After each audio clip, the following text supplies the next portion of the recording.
Countries created by France. In light blue, countries created by France, and in gray, countries not created by France. So according to this, most of Europe was pretty much created by France. This might be one of those shocking truths that no one is really prepared for. I think I should have given a trigger warning before this video. So the UK was created by France in 1066. I guess this is a reference to the Norman conquest. And because Ireland was created by the UK, it was also created by France. Just that sentence alone is making me laugh. Now, Germany was obviously created by France because of Charlemagne's empire. I think everyone remembers when France just allowed this to become a thing out of the goodness of their hearts. France created Yugoslavia in 1991. Okay, not even I can do the mental gymnastics to figure this one out. These countries were made by Yugoslavia and France created Yugoslavia. France is, of course, responsible for the revival of Poland in 1918 after World War I. And actually, a lot of these countries, Czechia, Hungary. France is responsible for Turkey after the fall of the Roman Empire. Okay, I honestly don't know if I can keep doing this with a straight face. Now, I can see the argument here. The US was created by France, and that is because during the American Revolution, France super helped us out with that whole thing, along with Spain and the Netherlands, but France pretty much kamikaze themselves just to get back at Great Britain. So with that line of thinking, France made the US, and the US made all these countries in the Caribbean, and then the US was the cause of a lot of the Soviet satellite states, or former Soviet satellite states, and actually all of the Western Hemisphere was created by France, because they also created Spain and Portugal. And France created France, so that explains French Guiana. We have the African colonies in this continent, and of course the UK, pretty much all of Africa, created by France. Now, there's still a couple of French holdouts that have not succumbed to the evil French Empire, who clearly kind of are responsible and control 90% of the world, if this map is correct. All hope is now put on China, Japan, Mongolia, Russia, Iran, Ethiopia, and actually the Nordics have somehow still not succumbed to France. But I think there is some sort of strange thinking. Didn't Napoleon put someone as king, and maybe there's some crazy thing, the logic you could say there. The greatest thing about this post is the subtext, it's 9 a.m. and I am on my third martini. I think we can all see that now. I actually think this might be one of the greatest maps of all time because I am just in pure shock. I don't even know what to say. Guys, it's over. He's right. He's absolutely right. Guess where I'm from based off a single map. In red, the states that I despise. In blue, the states that we will take back. Ah, more with the French propaganda. What an insane start to this video. Should we be worried? Is France planning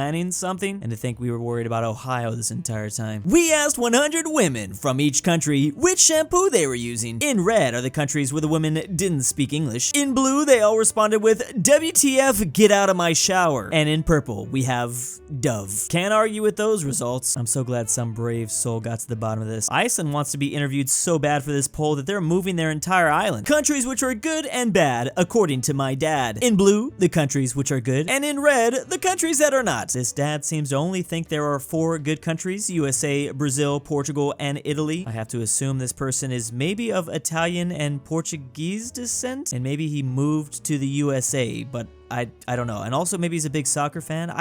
I don't know. I can link Portugal and Brazil and then Italy to the USA, but I don't know how to link the two teams together. Maybe there is no link. It's just one of those dad jokes again. Probably an Italian Brazilian who moved to the USA and speaks Portuguese. That's kind of what I was thinking. Oh no, but he just likes Portugal. There is actually no reason.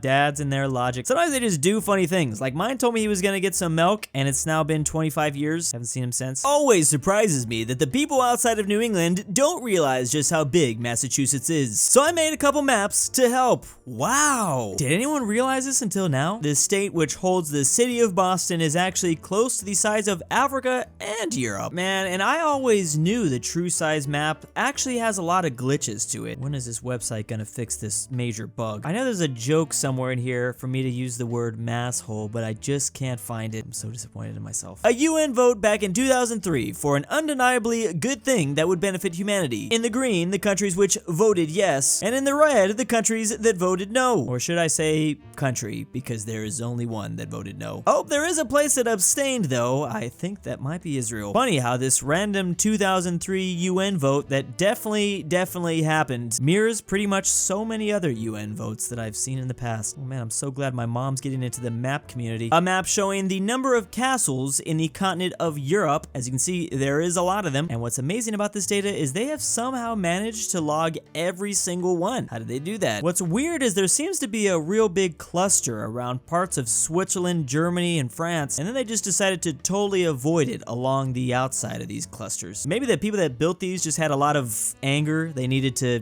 vent. I wonder if they built these all at the same time. Was there some sort of strange emergency meeting that was called? Hey, wait a second. Does anyone else think this looks a little Oh, I'm in shape, all right.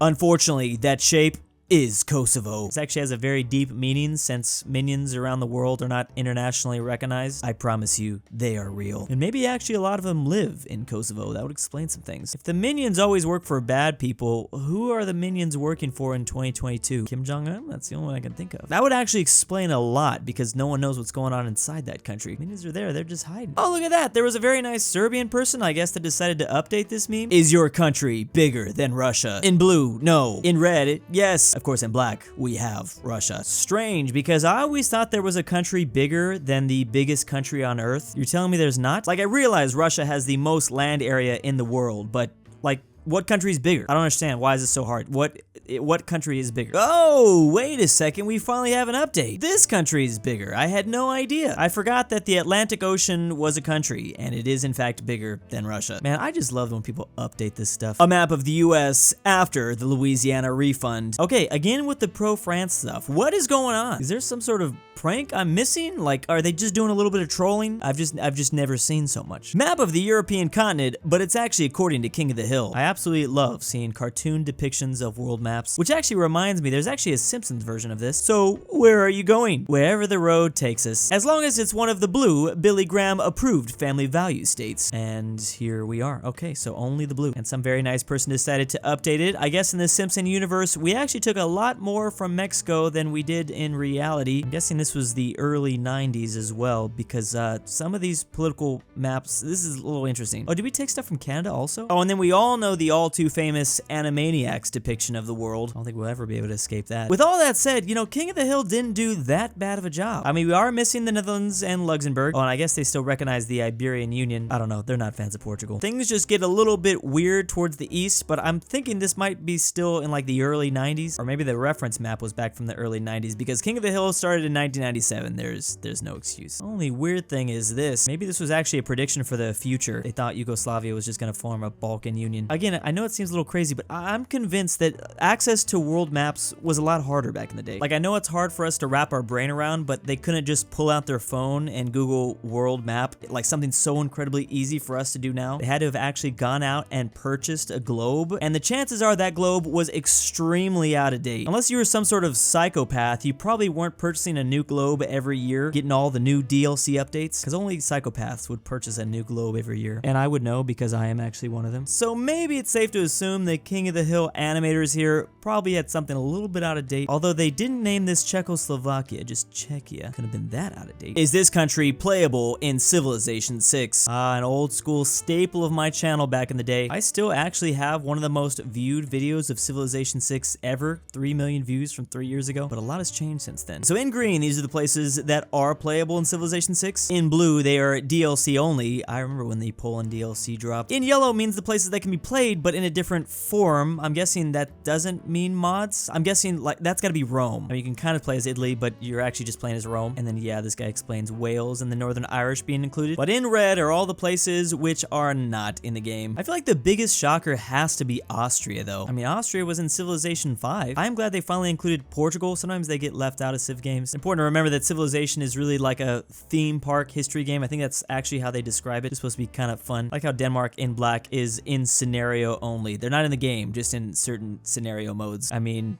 that's something, okay? Here's a probably out-of-date world map version of the same thing. I realize it's hard to include all the countries, but they did cover a lot of them. Countries I like versus dislike as a Brazilian. So this Brazilian obviously doesn't like Argentina. That just comes with the territory. But they do like Saudi Arabia, and I'm going to assume that is because Saudi Arabia defeated Argentina recently in the World Cup, which was just like a massive shocker. And then the second most despised country in all of Brazil is Germany, but Brazil likes Japan. I think Brazil actually actually likes Japan in general, but in this case, they like Japan because also World Cup. Japan beat Germany 2-1 recently. Now, the Germans have basically made it to the S-tier equivalent of most despised places on Earth for Brazilians. That space used to be only occupied by Argentina. However, as of 2014, the worst thing that has ever happened to Brazil happened to Brazil, and it was all because of Germany. Never forget 7-1. Brazil takes their soccer extremely seriously, if you didn't know. I don't even think that's an understatement. 7-1 is literally the worst thing that's ever happened to the country. Military dictatorships, nah, it's fine. Losing the World Cup, absolutely devastating. A map of the world, but I replaced all the borders with canals. This actually means none of the countries are landlocked anymore. If only we could do this in real life. And I don't see why not. The current canals we have are kind of weak sauce. I mean, the Panama Canal is only 82 kilometers, the Suez only 193 with branches. Like, why not just give every country sea access? Let's just start digging everywhere. And it makes sense to already dig on the borders so no one loses any land, technically. Whoever came up with this was a genius. Mainstream maps hide the fact that the space-time continuum has broken apart in Namibia. There is literally a black hole beginning to form in this country. We all as humans probably do not have long left. If only we could have predicted Namibia would be the downfall of all of us. Or wait, maybe there were signs in front of us all along. Ooh, a map of all the countries that are scary, according to my mom. Parentheses, yes, she believes Kosovo is Serbia. I'm not gonna lie, I'm convinced every mom in the world believes Mexico is scary. The only thing more terrifying is Bermuda and all their triangles. Colombia and Venezuela, alright. This is definitely a mom, I can confirm that. And we have named most of the countries in the Middle East. India, too? Somalia, she has heard about the pirates. Ukraine and Russia, I mean, okay. I see the whole Serbia of Kosovo. I see what you did there. I don't understand the Congo, really. Like, just this Congo, too, not the Democratic Republic Congo. Also, Bangladesh? She just said yes to all of South Asia, kind of. I really like the red on Bermuda, though. That might be my favorite. I actually have no doubt this does somewhat affect this nation's tourism. Even if it's just a little. Or it's actually British overseas territory, but yeah. It might even affect it a lot. Like, just triangles. Like, I wonder if triangles, the shape of triangles, are banned in this island. Without the Bermuda Triangle stories, I feel like tourism in this place would jump up 200%. I want to see more maps like this, actually. Moms have an intuition. A map of all the oil monarchies in the world. Of course, a lot of the Arabian Peninsula. Tons of oil monarchies there. And that is about it. They say all these places have a lot of oil, and they are a monarchy. And big thanks to my patrons. aPhatNarwhal. Presented by Robert My wife E. hates this Sebi, part. if you hear Isaac this, Kilgore I love is you. your Drew's daddy. Argentinian grandpa. $20 is Bjarne a Wildfang. Bring back Chris Poland ball. 3773. Checky Danny, Evan the GoodOldRyah. I stole LuxembourgLover. Drew's pet dog. Jack Phresh Animations. Animations. The Polish Veiotic. Lithuanian. Why am I doing The this? Mexicans. And ZaneyBoi.